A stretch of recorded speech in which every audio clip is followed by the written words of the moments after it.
Hello everyone, welcome to genius mentors.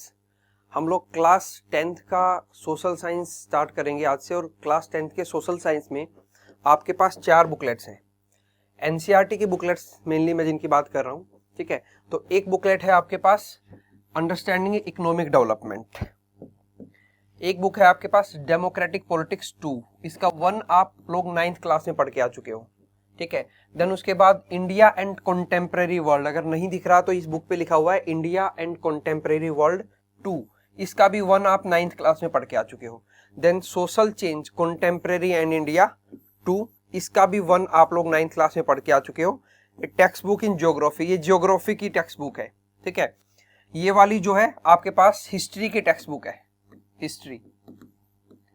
इन सबका पहला जो बुक है वो आप लोग 9th क्लास में कवर करके आ चुके हो। इसका ये पॉलिटी की बुक है, इसका भी फर्स्ट आपने 9th क्लास में पढ़ लिया है, ठीक है। और ये इकोनॉमिक्स की बुक है, इसका भी फर्स्ट पोर्शन आपने 9th क्लास में पढ़ लिया होगा। तो ये सेकंड पोर्शन है जो हम एसएस का करेंगे, ठीक है। तो इसमें हम लोग जो आज स्टार्ट करेंगे वो स्टार्ट करेंगे India and contemporary world second text book in geography. Geography की जो टेक्स्ट बुक है वो स्टार्ट करेंगे। तो एनसीईआरटी की ये टेक्स्ट बुक आपके पास होनी चाहिए। अगर नहीं है तो इस क्लास में अगर आपके पास है तो अच्छा है, नहीं तो आप नेक्स्ट क्लास से इस बुक को लेके बैठना, और जब आपके पास ये बुक अवेलेबल हो तो इस वीडियो को आप दोबारा से देखना, ठीक है। नो, तो ये बुक करेंगे हम social science contemporary India second A text book in geography, ठीक है। फर्स्ट इसका हम लोग 9th क्लास में कवर अप करके आ चुके हैं। पहले इसका कंटेंट देख लेते हैं। हम एज इट इज डिट्टो बिल्कुल same to same NCERT cover करने वाले हैं। एनसीईआरटी की बुक्स जो है वो मोर देन सफिशिएंट है आपके एग्जाम को क्रैक करने के लिए, या जो भी आप फर्दर कंपटीशन एग्जाम दोगे उनके लिए भी, और जो 10th क्लास में आप बोर्ड से एग्जाम दोगे उनके लिए भी मोर देन सफिशिएंट है एनसीईआरटी की बुक। आप एनसीईआरटी को ही मल्टीपल टाइम रिवाइज कर लो, उससे आपको बहुत बेनिफिट मिलेगा। तो हम यहाँ पे एनसीईआरटी की बुक पढ़ेंगे।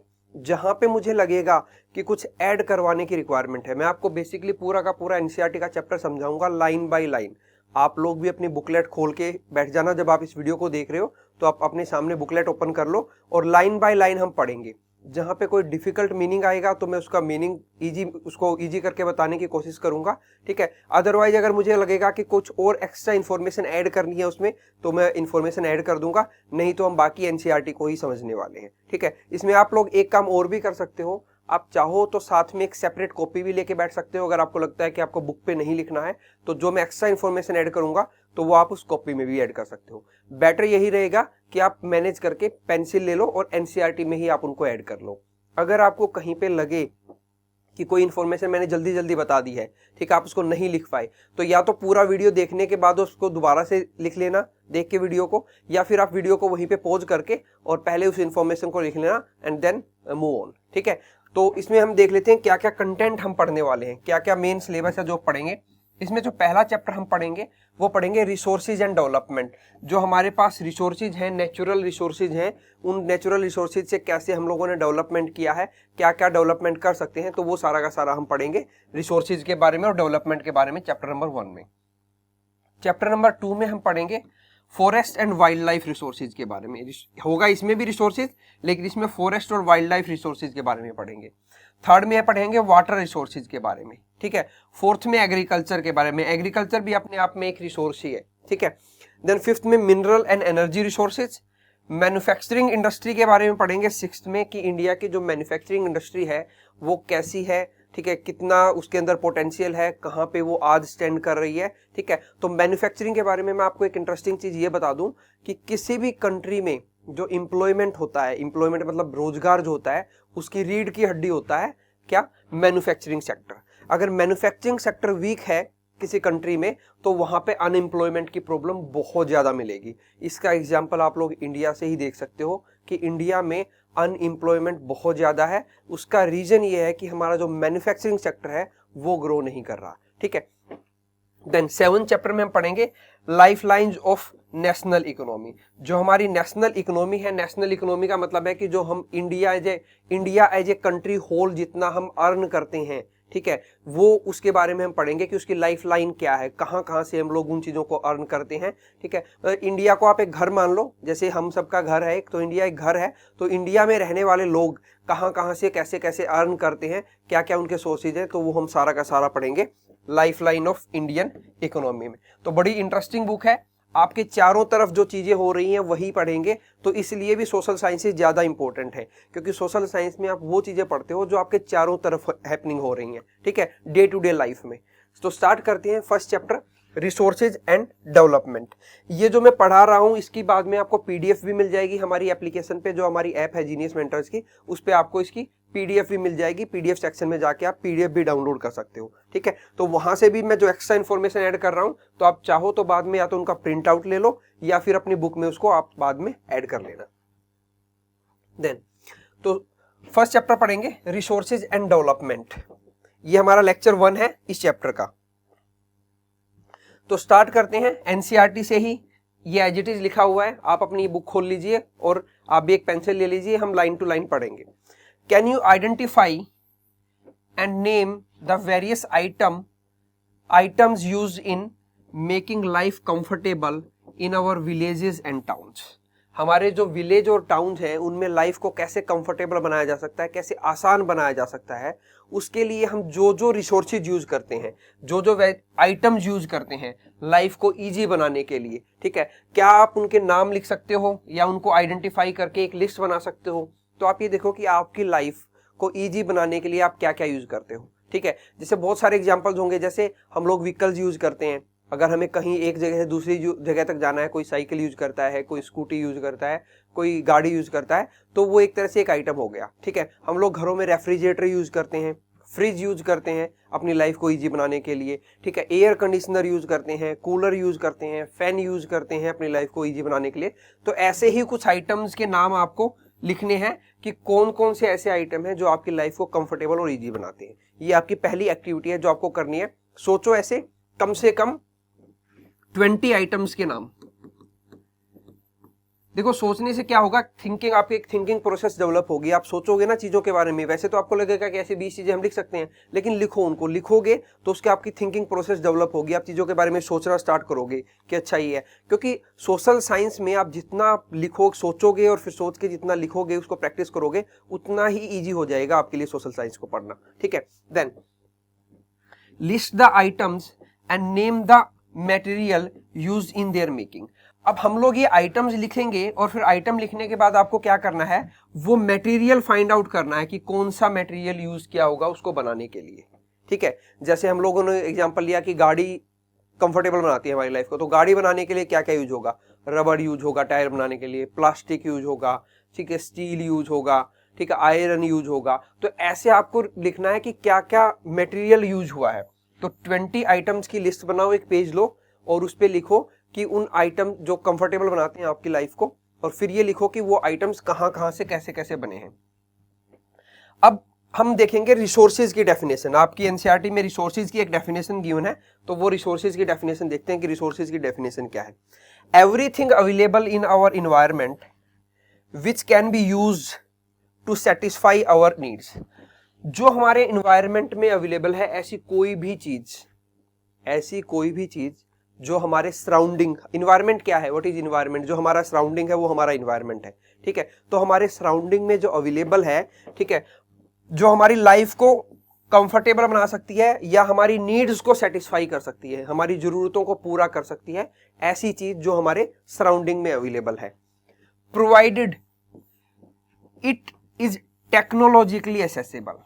मतलब ऐसा होना चाहिए, हमने बात तो कर ली कि हमारे इन्वायरमेंट में वो चीज अवेलेबल है, अब कुछ कंडीशंस भी दी गई हैं। प्रोवाइडेड का मतलब यहाँ पे प्रोवाइडेड लगा के बताया गया है कि क्या कंडीशन फुलफिल करनी चाहिए वो चीज। Provided it is technological accessible, मतलब वो चीज टेक्नोलॉजी की हेल्प से हम लोगों को इजिली मिल सके, ठीक है, हम लोग उसको प्राप्त कर सके, उसको पा सके टेक्नोलॉजी की हेल्प से। ये बोलना चाह रहा है टेक्नोलॉजिकल एक्सेसिबल, मतलब वो चीज हमारी रीच में हो। एक्सेसिबल का मतलब वो लिख सकते हो आप रीच, वो चीज हमारी पहुंच में हो टेक्नोलॉजी के थ्रू। देन इकोनॉमिकली फीजिबल, इकोनॉमिकली मतलब पैसे की टर्म में, मनी की टर्म में वो फीजिबल हो, फीजिबल मतलब पॉसिबल हो, ठीक है। अब ऐसी चीज ना हो ना जिसको हम लोग पैसे मतलब हम उस पर पैसा लगाएं और वो पैसा इतना लग जाए कि फिर वो कोई यूज का ही ना हो, ठीक है। जैसे फॉर एग्जांपल कि आपको कोई चीज़ बाई करनी है और वो इतनी महंगी है कि आपके पास पैसा ही नहीं उसको अफोर्ड करने का, तो वो चीज़ आपके लिए क्या होगी, इकोनॉमिकली फीजेबल नहीं होगी, इकोनॉमिकली इनफीजेबल हो गई वो आपके लिए, ठीक है, आपकी रीच से बाहर हो गई वो इकोनॉमिकली वो चीज़। देन कल्चरली एक्सेप्टेबल, ठीक है, हम सब एक कल्चर फॉलो करते हैं, जहां पे रहते हैं उस जगह का एक पर्टिकुलर कल्चर है, एक ट्रेडिशन है जो हम लोग फॉलो करते हैं। तो उस ट्रेडिशन में, उस कल्चर में, उस प्लेस पे, ठीक है, वो चीज एक्सेप्टेबल होनी चाहिए कि अच्छा ये चीज हो सकती है, ये पॉसिबल है, और इसको आप बोल सकते हो कि एथिकली वो चीज सही होनी चाहिए, एक तरह से इसको ये बोल सकते हो, ठीक है। कल्चरली एक्सेप्टेबल हो वो चीज, टेक्नोलॉजिकल एसेसेबल हो और इकोनॉमिकली फीजेबल हो, कोई भी ऐसी चीज, और वो हमारी जो नीड्स है उनको सेटिस्फाई कर पाए और वो हमारे इन्वायरमेंट में हमें मिलती हो चारों तरफ, तो उसको हम बोल देंगे कि क्या वो रिसोर्स है। दोबारा से देख लेते हैं रिसोर्स क्या होता है। हमारे इन्वायरमेंट में हमारे चारों तरफ कोई भी ऐसी चीज हमें मिले जो हमारी नीड्स को फुलफिल करे, जो हमारी नीड्स को सेटिस्फाई करे, लेकिन तीन चीज को फुलफिल करके। क्या? एक तो हम टेक्नोलॉजी की हेल्प से उसको पा सकें, वो हमारी रीच के अंदर हो। दूसरी, वो पैसे की टर्म में हमारे लिए फिजिबल हो उस चीज को ले पाना। और तीसरा, वो हमारी सोसाइटी में कल्चरली एक्सेप्टेबल हो, तो उसको हम बोल देंगे रिसोर्स, ठीक है। ये हो गई रिसोर्स की डेफिनेशन जो आपके एनसीईआरटी में गिवन है, ठीक है। Then the process of transformation, transformation का मतलब होता है फॉर्म, ट्रांसफॉर्मेशन मतलब किसी की फॉर्म को चेंज करना, ठीक है, एक फॉर्म से दूसरी फॉर्म में उसको बना देना, ठीक है। जैसे स्टील से हम लोग गाड़ी की का पूरा ढांचा बनाते हैं, गाड़ी की बॉडी बना देते हैं, वो ट्रांसफॉर्मेशन हो गई वो चीज, उस चीज को बोलेंगे transformation. Process of transformation of things available in our environment involve an interactive relationship between nature, technology and institution. अब ये कह रहा है कि जो प्रोसेस होगी ट्रांसफॉर्मेशन की, कि हम लोग कोई भी नेचुरल रिसोर्स लेंगे और उससे कोई चीज बनाएंगे जिससे हमारी नीड सेटिस्फाई हो, तो उसको सेटिस्फाई करने के लिए हम लोगों को क्या करना पड़ेगा, एक इंटरेक्शन होना चाहिए, एक इंटरेक्टिव रिलेशनशिप होना चाहिए। किस किस चीज के बीच में? नेचर के बीच में। क्यों? क्योंकि नेचर से वो चीज हम लोगों को मिलने वाली है, ठीक है। टेक्नोलॉजी की हेल्प से वो चीज हम लोगों को मिलने वाली है, और कोई ना कोई इंस्टीट्यूशन हम खड़ा करेंगे, वो इंस्टीट्यूशन उस पर्टिकुलर टेक्नोलॉजी को फॉलो करके वो उस चीज को नेचर से निकालेगा रिसोर्स की फॉर्म में। तो इन तीन चीजों के बीच में इंटरेक्शन होना जरूरी है उस चीज को ट्रांसफॉर्म करने के लिए। मतलब ये बोल रहा है सिंपल, अगर कोई भी चीज हम लोगों को निकालनी है, सपोज हम लोगों को आयरन ही निकालना है नीचे से, तो आयरन का और कोई भी हेमेटाइट, जैसे आयरन का एक और है हेमेटाइट, तो वो निकालना है हमें, तो उसके लिए क्या जरूरत पड़ेगी? एक इंस्टीट्यूशन की रिक्वायरमेंट पड़ेगी कि कौन उसको निकालेगा। वो एक टेक्नोलॉजी की हेल्प से उसको निकालेंगे, ठीक है, अर्थ से, ठीक है। तो इंस्टीट्यूशन चाहिए हमें, टेक्नोलॉजी चाहिए, और कहां से निकल रहा है वो? नेचर से निकल रहा है। तो इन तीन चीजों की इंटरेक्शन से हम लोग नेचुरल रिसोर्सेज को निकालते हैं और उनको हमारी नीड के अकॉर्डिंग मॉडिफाई कर लेते हैं, तो उस मॉडिफिकेशन को बोलेंगे ट्रांसफॉर्मेशन, ठीक है। तो process of transformation of things available in our environment involves interactive relationship between nature, technology and institution. ये मैंने एग्जांपल लेके आपको समझा दिया कैसा क्यों होना चाहिए। Then human beings interact with nature through technology and create institutions to accelerate their economic development। अब इकोनॉमिक डेवलपमेंट एक ऐसी चीज है जो नेचुरल है, मतलब इकोनॉमिक को जो इकोनॉमिकली हर कोई ग्रो करना चाह रहा है, ये हर एक पर्सन की टेंडेंसी है कि वो इकोनॉमिकली ग्रो करना चाहता है, ठीक है, मॉनिटरी टर्म में वो ग्रो करना चाहता है। कोई भी हो, आप है, मैं हूं, कोई भी है हमारे सराउंडिंग में, तो हर कोई इकोनॉमिकली डेवलपमेंट चाहता है, चाहे वो कोई पर्सन है या कोई स्टेट है या कोई कंट्री है या कोई ऑर्गेनाइजेशन है, कोई भी है, हर कोई इकोनॉमिकली अपने आप को डेवलप करना चाह रहा है। तो ये क्या बोल रहा है? Human beings interact with nature, हम ह्यूमन बीइंग्स नेचर के साथ इंटरेक्ट करते हैं, ठीक है, थ्रू टेक्नोलॉजी, टेक्नोलॉजी के थ्रू। टेक्नोलॉजी कहाँ यूज करते हैं? नेचर से कोई ना कोई चीज एक्सट्रैक्ट करने के लिए, निकालने के लिए हम लोग हमेशा टेक्नोलॉजी की हेल्प लेते हैं। एंड क्रिएट इंस्टीट्यूशन, और उसके लिए हम लोग इंस्टीट्यूशन बनाते हैं, अलग अलग ऑर्गेनाइजेशन बनाएंगे कि आपका काम ये है, आपका काम ये है, आपका काम ये है। तो अलग अलग ऑर्गेनाइजेशन बनाएंगे, वो अलग अलग टेक्नोलॉजी की हेल्प से हमें नेचुरल रिसोर्सेज निकाल के देगी, उनको ट्रांसफॉर्म करेगी, मॉडिफाई करेगी हमारी नीड्स के according, to accelerate their economic development. किसकी? देयर, किनकी? ह्यूमन बीइंग्स की, कि हमारी कोई ना कोई इकोनॉमिक डेवलपमेंट हो पाए। इकोनॉमिक डेवलपमेंट को आप ऐसे भी समझ सकते हो, जिस बोर्ड पे आप लोग पढ़ रहे हो ये इंटरेक्टिव बोर्ड है, तो ये भी एक रिसोर्सेज से किसी इंस्टीट्यूशन ने टेक्नोलॉजी यूज करके और नेचुरल रिसोर्सेज से ही इसको बनाया है, ठीक है। और इससे हम लोगों की ह्यूमन बींग्स की क्या हो रही है, इकोनॉमिक डेवलपमेंट हो रही है। और इकोनॉमिक डेवलपमेंट किसी भी ह्यूमन बींग की नेचुरल टेंडेंसी है, हर कोई ग्रो करना चाह रहा है इकोनॉमिकली, ठीक है। देन ये आपकी एनसीईआरटी में डायग्राम है, interdependent relationship between nature, technology and institution. ये मैंने बहुत अच्छे से आपको समझा भी दिया कि ह्यूमन बीइंग्स जो हैं वो नेचर के साथ भी इंटरेक्ट करते हैं, टेक्नोलॉजी को यूज करते हैं, इंस्टीट्यूशंस खड़ा करते हैं और रिसोर्सेज को ट्रांसफॉर्म करके अपनी नीड के अकॉर्डिंग, अपनी जरूरत के अकॉर्डिंग उन रिसोर्सेज को मॉडिफाई कर लेते हैं, ट्रांसफॉर्म कर लेते हैं।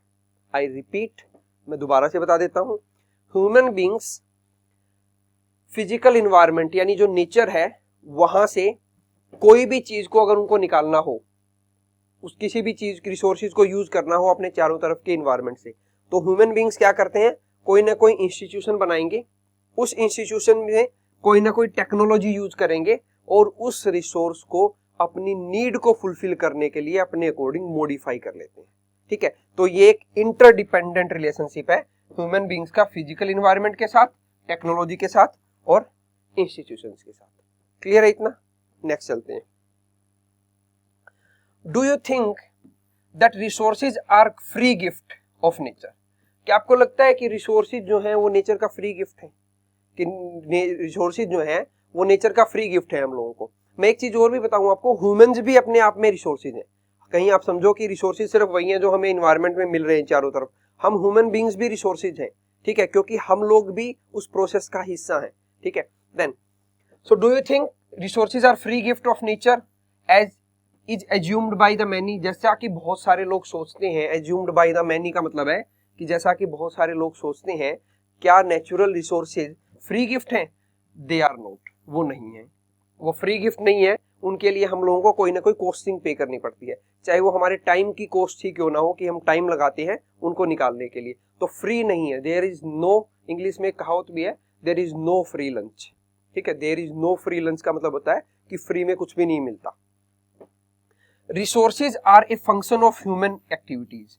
रिसोर्सेज क्या है, वो ह्यूमन एक्टिविटी का फंक्शन है। रिसोर्सेज कैसे निकले, ह्यूमन बीइंग्स ने सोचा ना कि ऐसा होना चाहिए, ऐसे हम इनको नेचुरल रिसोर्सेज को निकाल के और इनसे ये चीज बना लेते हैं, तो वो ह्यूमन बीइंग्स की एक्टिविटी से आए हैं सारे के सारे। Human beings themselves are essential component of resources. ये मैंने आपको बता दिया कि ह्यूमन बीइंग्स खुद रिसोर्सेज हैं।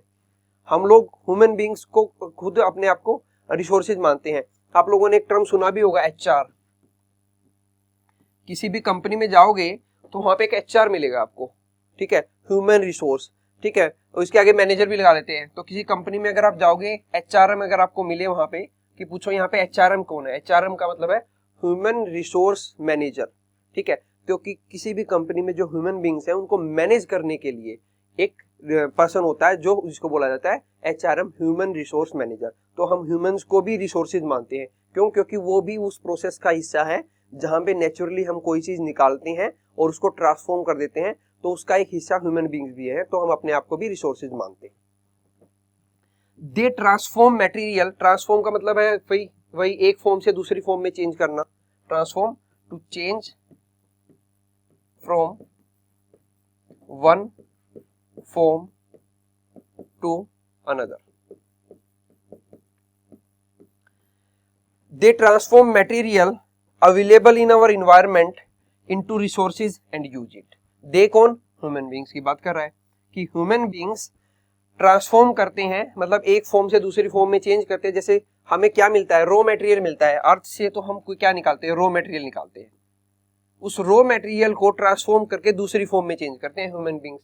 जैसे मैंने आपको बताया था कि नीचे जैसे सपोज हम लोगों को मिला गोल्ड मिला, ठीक है, गोल्ड एज ए रिसोर्स हम लोगों ने निकाल लिया, तो उससे हमें क्या क्या बनाया, उससे हमने चेन बनाया, उससे हमने वॉच बनाया, ठीक है, उससे हमने रिंग बनाया। तो ये एक अलग अलग फॉर्म में चेंज किया ना। तो नेचर से तो रिसोर्स मिलता है और हम ह्यूमन बीइंग्स उसको ट्रांसफॉर्म करते हैं दूसरी फॉर्म में हमेशा, ठीक है।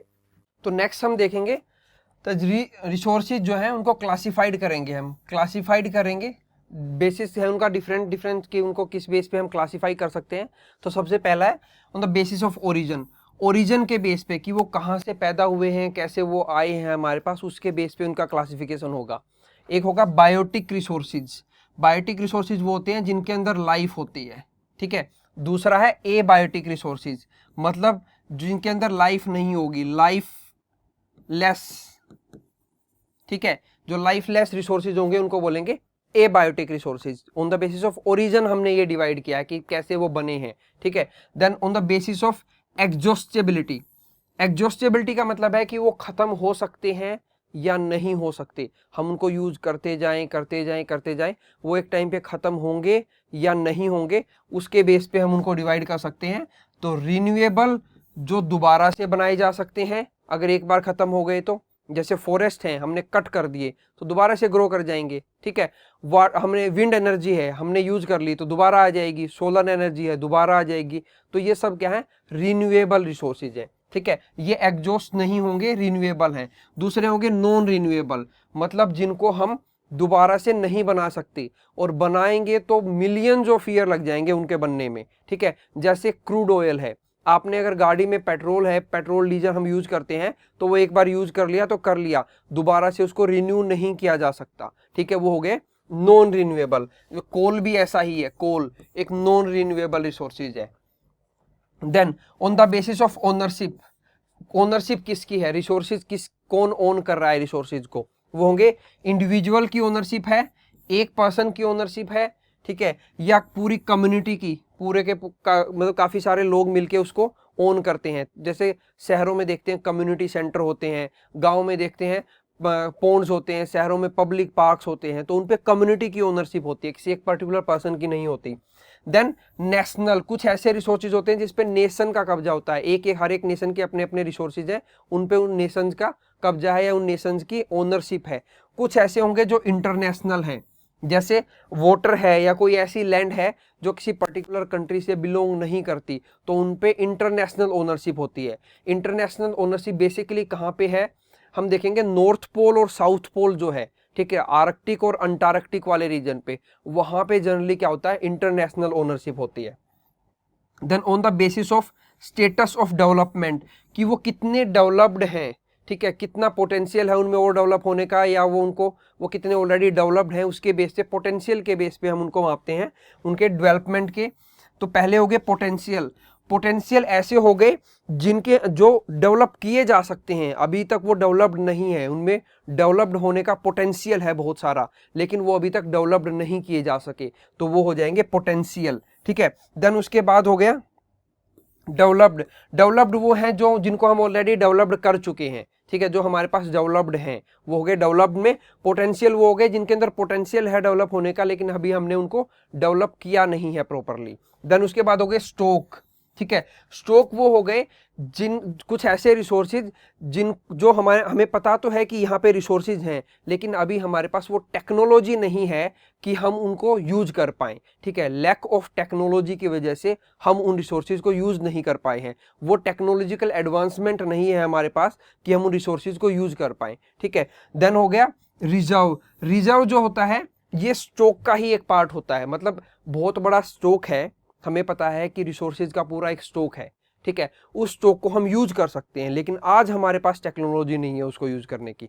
लेकिन उस स्टॉक में से एक छोटा सा हिस्सा ऐसा है जिसको यूज करने की टेक्नोलॉजी आज हमारे पास है, ठीक है, और उसको हम फ्यूचर में अगर चाहें तो यूज कर सकते हैं, तो उसको हम बोल देंगे रिजर्व। तो स्टॉक के अंदर ही आएंगे रिजर्व, ठीक है। तो नेक्स्ट चलते हैं।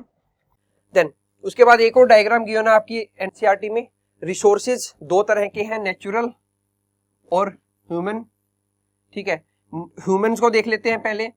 स्ट्रक्चर्स एंड इंस्टीट्यूशंस बनाते हैं हम लोग, क्वांटिटी एंड क्वालिटी, ये ह्यूमंस का काम है, क्वांटिटी और क्वालिटी बनाना और स्ट्रक्चर्स एंड इंस्टीट्यूशन बनाना, ठीक है। तो ये आ गए human resources. Natural resources renewable हो सकते हैं, मतलब वो हमें दोबारा अगेन एंड अगेन मिलेंगे, बार बार मिलेंगे, और नॉन रिन्यूएबल हो सकते हैं, मतलब दोबारा नहीं मिलेंगे, एक बार खत्म हो गए तो, ठीक है। नॉन रिन्यूएबल में आ गए रिसाइक्लेबल, एग्जाम्पल मेटल, ठीक है, मेटल ऐसी है जिसको दोबारा से रिसाइकल कर सकते हैं हम, तो यूज किया हमने, जैसे गोल्ड से हमने रिंग बनाई, रिंग को दोबारा से खत्म किया और फिर उसका कुछ और बना लिया, ठीक है, तो वो हो गए रिसाइकल, जिनको रिसाइकल किया जा सकता है। Non recyclable fossil fuel, fossil fuel एक बार यूज हो गया, गाड़ी में पेट्रोल डलवा, एक बार यूज हो गया, अब दोबारा नहीं आएगा वो, ठीक है, मतलब वो नहीं आएगा, और डलवा सकते हैं, ठीक है। लेकिन गोल्ड जैसे मैंने बताया रिंग है तो उसको मॉडिफाई कर सकते हैं दूसरी फॉर्म में, तो वो रिसाइकलेबल है, रिसाइकल कर सकते हैं उस चीज को हम। रिन्यूएबल में कॉन्टिन्यूअस और flow, example wind and water. Biological, natural vegetation जैसे फॉरेस्ट है, ठीक है, फॉरेस्ट एक बार कट कर दिए दोबारा ग्रो कर सकते हैं, ठीक है। और वाइल्ड लाइफ, तो वाइल्ड लाइफ में भी ऐसा है कि जैसे रिप्रोडक्शन की हेल्प से हमें वो चीज दोबारा मिल भी सकती है, लेकिन एक बार पूरी खत्म हो गई, कंप्लीट एक्सटिंक्ट हो गई जैसे डायनासोर, तो फिर दोबारा नहीं मिलेगी, ठीक है। देन तो ये था क्लासिफिकेशन ऑफ रिसोर्सेज। तो ये चैप्टर में हमने स्टार्ट किया है, आज हमने अलग अलग रिसोर्सेज के बारे में जाना कि रिसोर्सेज होता क्या है, ह्यूमन बींग्स कैसे उसको ट्रांसफॉर्म करते हैं अपनी नीड के अकॉर्डिंग, ठीक है, रिसोर्सेज की डेफिनेशन पढ़ी, ठीक है, उनकी टाइप पढ़ी और उनकी क्लासिफिकेशन पढ़ी, ठीक है। तो अब आई होप आपको ये लेक्चर समझ में आया होगा, नहीं आया तो एक बार फिर से इस वीडियो को देख लीजिए। यहाँ पे वीडियो में आपके पास ऑप्शन भी अवेलेबल है कि आप इसको हमारी ऐप में कि आप इसको स्पीड में भी देख सकते हैं, 1x 2x, मतलब इसकी स्पीड बढ़ा के भी देख सकते हो। अगर आपको ये लग रहा है कि मेरी स्पीड बढ़ाने की ज्यादा है तो आप इसको थोड़ा स्लो करके भी देख सकते हो स्पीड को, आपके पास दोनों ऑप्शन अवेलेबल है, ठीक है। और साथ में आपके पास क्वालिटी कंट्रोल करने का भी ऑप्शन है कि आप किस क्वालिटी में इसको देखना चाहते हो, HD में देखना चाहते हो, फुल HD में देखना चाहते हो, तो वो ऑप्शन भी हमारी ऐप में अवेलेबल है। तो आप इस वीडियो को मल्टीपल टाइम देख सकते हो, एटलीस्ट 2 बार तो आप इसको देखना ही देखना। एक बार कंप्लीट देख लिया, फिर पूरा का पूरा जब सिलेबस हो जाए तो फिर दोबारा पूरा का पूरा देखना, ठीक है। और NCERT में साथ साथ जो मैं बता रहा हूँ, जो चीजें लिखवा रहा हूँ, वो आप नोट डाउन करते जाओ, नहीं तो बाद में ये PDF आपको मिलेगा, तो PDF से आप उन चीजों को नोट डाउन कर लेना, ठीक है। नेक्स्ट लेक्चर में फिर मिलेंगे, till then take care, bye bye.